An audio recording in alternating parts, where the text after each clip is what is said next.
Thanks for joining us for Arc Salt Lake. I'm Heidi Hatch. It is Tuesday, March 3rd. Tonight, we're taking a look at developments in Iran, including an interview from a former congressman and Air Force pilot.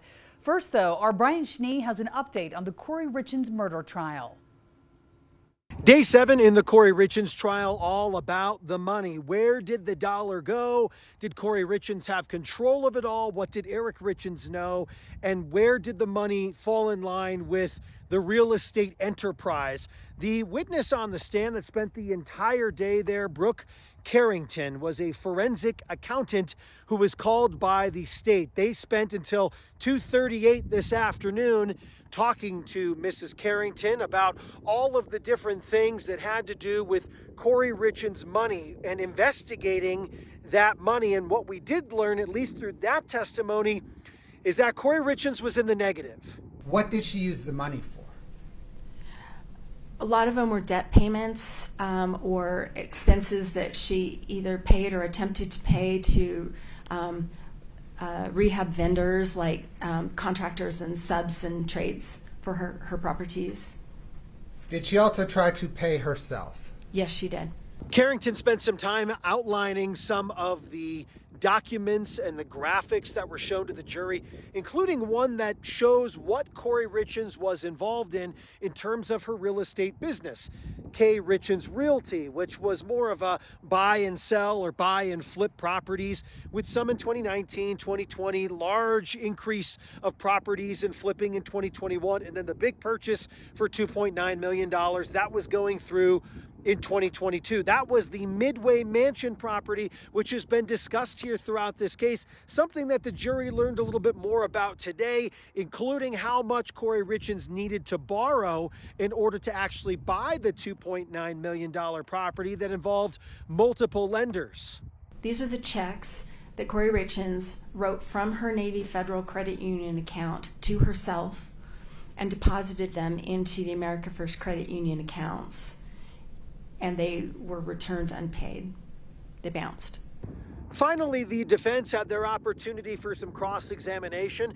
That wasn't until later on in the afternoon. Carrington, by the way, would eventually stay the entire day on the stand, but there was a little bit of heated back and forth. If there was anything in the expertise from Carrington, according to Kathy Nestor, that would suggest that she was behind the actual murder or the death of Eric Richens. And that was one thing that was floated on here, because throughout the dollar conversation, there really was nothing to paint the picture about the motive of Eric Richens' death. Yes, it was very obvious that Corey Richens was having financial struggles. Yes, it was pretty obvious that maybe she could have used a financial advisor or somebody to help manage some of those monies, keep the books, work on taxes. That was also discussed today. But was there anything about finding how the money traces to the death of Eric Richens? Ms. Carrington, based on your analysis, did Ms. Richens have the ability to service the $3.2 million in debt when it came due in 6 months from closing? She did not. Did you investigate whether Corey Richens tried to sell the Midway Mansion? Yes. Did she? Yes, she did. When? She listed the property on March 12th of 2022, so the week following her acquisition of it. That's also a week and a day following Eric Richens' death, right? That's true. Have you ever seen any suggestion in anything in writing that Corey's financial plan was to collect on life insurance and pay all this money off? Have you ever seen that? To collect the life insurance to pay everything off? No. So as opposed to other days, trial gets going on Wednesday for day number 8 of the Corey Richens trial at 9:30 as opposed to 8:30, and we will see who the prosecution calls next. Reporting for Park City, I'm Brian Schnee. In other news tonight, a 15-year-old girl dead after being ejected from a car in a rollover crash near Cyprus High School in West Valley. Police say that 9 students left the school around 10:50 this morning and piled into a single vehicle. The crash happened on a dirt road off of 8400 West behind the school. The teen who died was not believed to be wearing a seatbelt. The driver taken by ambulance with serious injuries. Their condition has since improved, though. 3 other students taken to the hospital in personal vehicles. 4 others did not need any hospital care. The cause of the crash under investigation. We believe that speed may have been involved, although this is a dirt road and it wouldn't necessarily have to be a tremendous amount of speed that could cause an accident like this, but it is an uneven surface, and we do believe that some form of speed may have been involved. The Granite School District says all high schools have open lunch periods, and it's made crisis support available to help the students and parents as they grieve.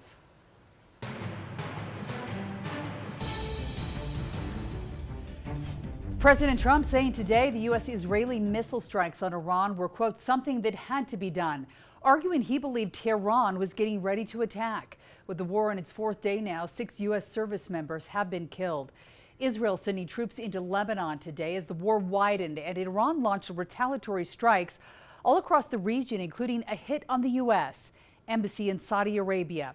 Now, the State Department urging Americans in 14 countries across the Middle East to get out if they can.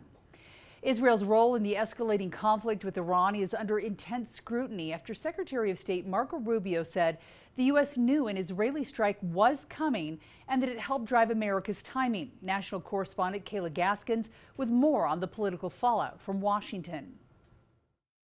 On Monday, Secretary of State Marco Rubio essentially told reporters impending Israeli strikes were a key factor in the U.S. decision to strike Iran first. We knew that there was going to be an Israeli action. We knew that that would precipitate an attack against American forces. And we knew that if we didn't preemptively go after them before they launched those attacks, we would suffer higher casualties. Rubio's comments sparking immediate blowback. This happened because Israel wanted it to happen. This is Israel's war. President Trump dismissing the idea in the Oval Office Tuesday. No, I might have forced their hand. You see, we were having negotiations with these lunatics, and it was my opinion that they were going to attack first. They were going to attack if we didn't do it. If anything, I might have forced Israel's hand. But Israel was ready and we were ready. Rubio attempting to clarify his Israel remarks Tuesday afternoon, saying the decision to strike came from Trump. He made the decision to go first because he concluded that we were not going to get hit first. He was not going to run the risk that they could attack us before we could hit them. On Capitol Hill, lawmakers pressed defense officials about Rubio's remarks, suggesting they revealed more than intended. Do you dispute Secretary Rubio's statement? I think Secretary Rubio inadvertently told the truth. I agree with you that Secretary Rubio told the truth. The debate stressing fractures within the America First movement. I don't know why we're going to war with Iran! Make America Great Again was supposed to be America first, not Israel first. Israeli Prime Minister Benjamin Netanyahu maintains Trump led the decision-making. Donald Trump is the strongest leader in the world. He does what he thinks is right for America. He does also what he thinks is right for future generations. The Senate preparing for a vote as soon as Wednesday on a bipartisan resolution to stop further strikes without the green light from Congress. On Capitol Hill, I'm Kayla Gaskins. And here in Utah, pilots at Hill Air Force Base are ready and alert in case they are called overseas. I spoke with former Congressman and Air Force pilot Chris Stewart about what U.S. pilots might be thinking as this war in Iran continues. This is an air campaign. It will almost be entirely an air campaign. By the way, there's this, pretty well-known saying that says you can't win a war by the air power alone. It's just not true. I mean, we have Kosovo, for example. I think this is going to be an example of that. This is a great challenge for pilots. One thing you have to know is that they're going into a really high threat environment. This isn't like flying over the Bahamas. This is a very adept military. They've got massive number of ballistic and surface-to-air missiles. Russia, some of the best that China and Russia can sell them, which is, I think, demonstrated by the fact that we've lost a couple of people, that, war is unpredictable and dangerous. So the pilots are tense, they're anxious, they feel like, okay, this is why I trained, this is why I prepared, I'm ready to do it. I was watching some videos today of the B-1s taking off, the airplane that I used to fly.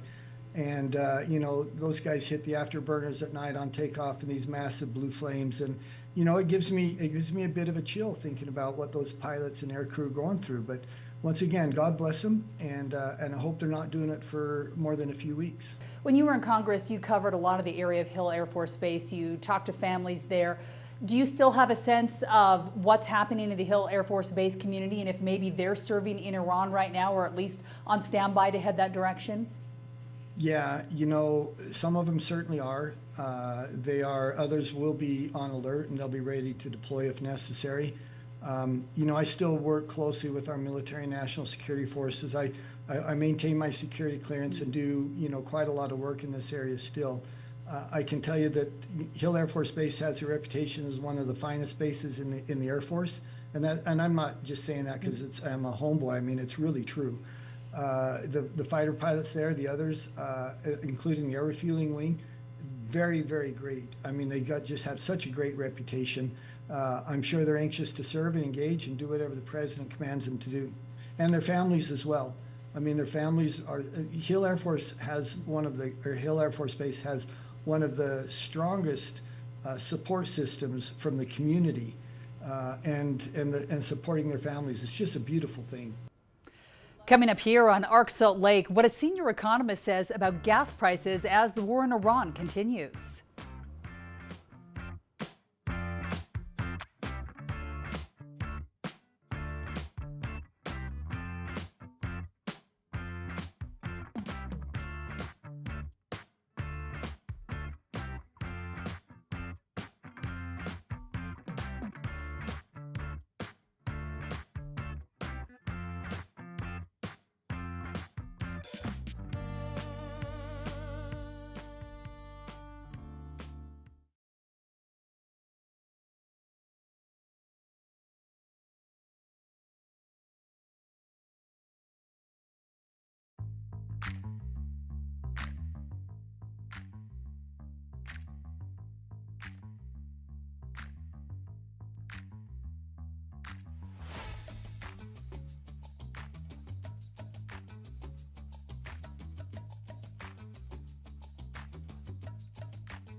Welcome back. Gas prices have shot up since the war in Iran started just a few days ago.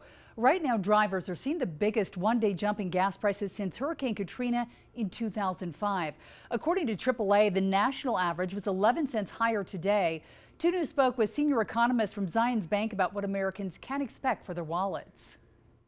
So it's really about this access to the ability to move this oil out of the region. So Iran has responded to the attack by shutting down the Strait of Hormuz. And so a large amount of that oil that comes from the Persian Gulf goes through that strait. So if they can shut it down, they can drive oil prices up, and that drives our gas prices up.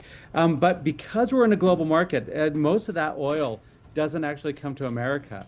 But because we're in a global oil market, that can affect even our markets. And so we saw that with the stock markets, where volatility was the highest since November.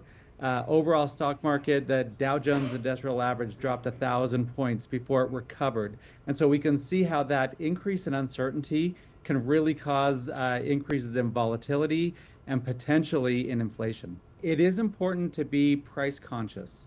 In times like this where we see these shocks, it's important to have more control over your budget, to have a budget in place, to know where your money is going. While, gas is not the majority of our budget, it does have an impact on our entire budget because everything has to be moved around. And so when we've got this volatility, when we got this greater uncertainty, just remember where your money is going and make sure you're intentional with your planning and with your budget.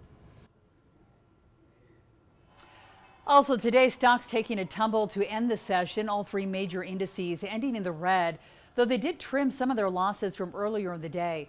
Losses easing some after President Trump pledged a Navy escort for oil tankers through the Strait of Hormuz if necessary. Iran is threatening attacks on those who risk going through the strait. UNESCO expressing concern for World Heritage sites in the Middle East. This follows reports that the Golestan Palace in the Iranian capital was damaged as the U.S. and Israel continue military operations against Iran. According to the UN Cultural Agency, the damage due to debris and the shockwave of an airstrike. The walled palace is one of the oldest groups of buildings in Tehran. UNESCO says it's communicated the coordinates of sites on the World Heritage List to parties involved in the conflict to avoid any potential damage. Right now on our KUTV YouTube page, we have a 9-minute special on the first 48 hours after the attacks on Iran. You can scan the QR code you see on your screen. It'll take you right there.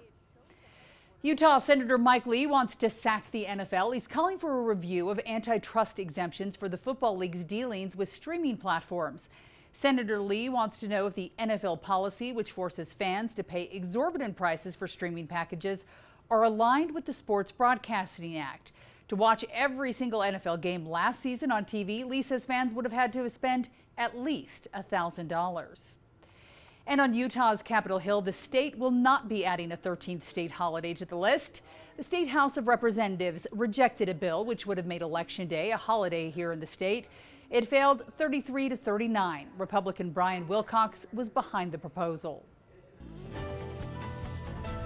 Meteorologist Sean Kelly is here with that first alert forecast. Kind of a drizzly day here in northern Utah. Yeah, it was pretty decent with the temperatures, kind of right where we should be for this time of year. But we have some nicer weather tomorrow, kind of the warm before the storm here, because we're going to be dealing with a much more significant drop in the temperatures and also some chance for some snow here in the valley. So going from 10 degrees above normal tomorrow into the lower 60s, down into the 40s for highs Thursday, Friday, and Saturday. For right now, we're into the 40s here, up and down the Wasatch Front, but it's still pretty comfortable. We've got winter weather alerts up for all of our mountains within the state, our central, southern, northern mountains, including some of our higher terrain, higher mountain valleys here where we could see some decent snow. Generally for our northern valleys, a trace of 3 inches is expected. This again for Thursday and Friday, kind of arriving in 2 waves. Central valleys, a couple inches. Tooele County could see upwards of 2 to 6 inches of snow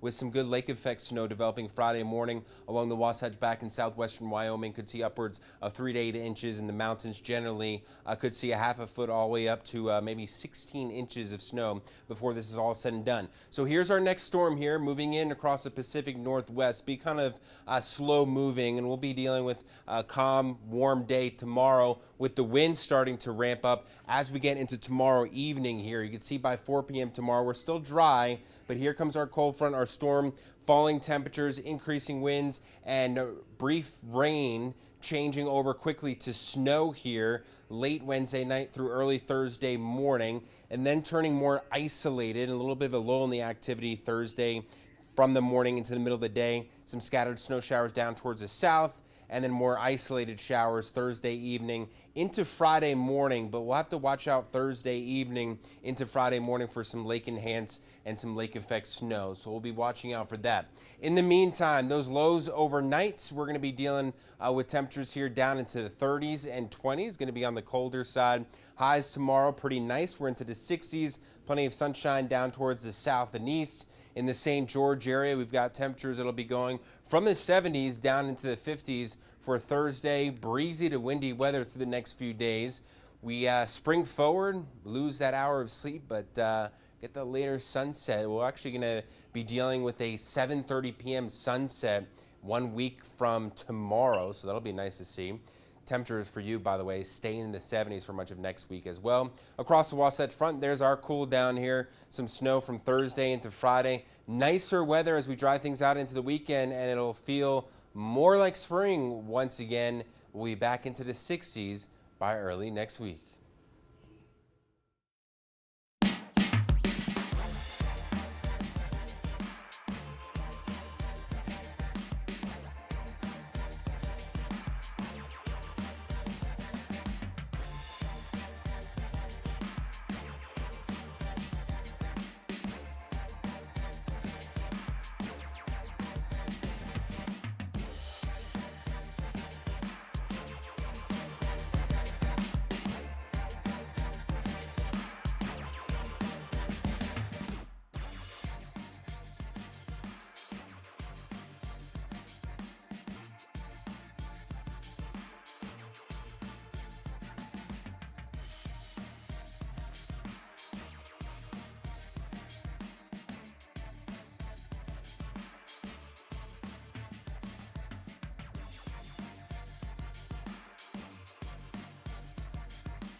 Welcome back. Utah Jazz and Mammoth owner Ryan Smith is now starting a brand new grant program designed to empower junior high and high school students across the state.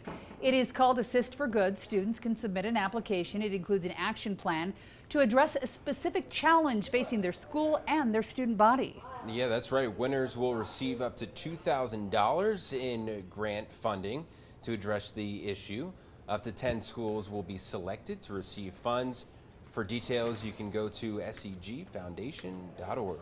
And we are into March. Both BYU and the University of Utah getting ready for the Big 12 basketball tournament in Kansas City. This year, the games will happen on a special glass court. This is pretty cool. It uses an iPad. Tournament organizers can change the logos on the court for every game to display whatever they want. That's insane. The court also animates depending on what type of basket was scored. There are 3 layers of glass and LED panels. The Big 12 says they're confident it's safe for players and won't break. I'd be nervous about it kind of slipping and sliding around. Or your eyes going crazy because there's flashing lights all over. So it'll be interesting to see exactly how that plays out. Right. Sometimes it seems like more technology always is not a good thing. Right. At least it's more entertaining for the fans, people watching the game, than the players. Who you pulling for?